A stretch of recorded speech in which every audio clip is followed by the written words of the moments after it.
This man was looking out the window and ended up witnessing a murder right in front of him. He panicked and tried to call the police. Where is he?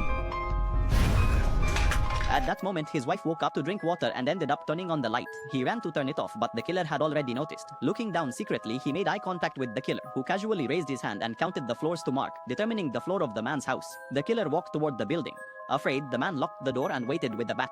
As the next morning, his wife woke up and found him standing on the balcony. The police had already sealed off the area, and everyone already knew that the murders they had occurred in the neighborhood. Despite the great insistence of the police officers, there were no witnesses and the case remained unsolved. The man's life became disturbed. He became suspicious of the neighbors and colleagues. When he left for work, Sange was startled by the neighbor and during the break by a colleague. Concerned, he asked his wife to take good care of their daughter.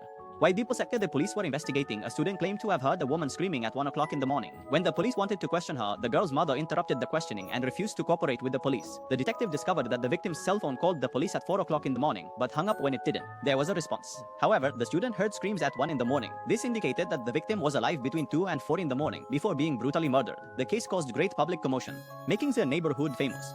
The apartment owners banded together to raise property prices and asked everyone to sign an agreement not to assist in the investigation.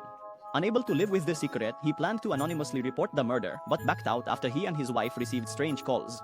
The next day, while walking to work, Sange noticed a suspicious motorcycle behind him. He felt a hand touching his shoulder. He turned around in fear. But it was the investigator who asked if he had seen anything. Only the stranger was standing and watching. To protect his wife and daughter, he chose to say nothing.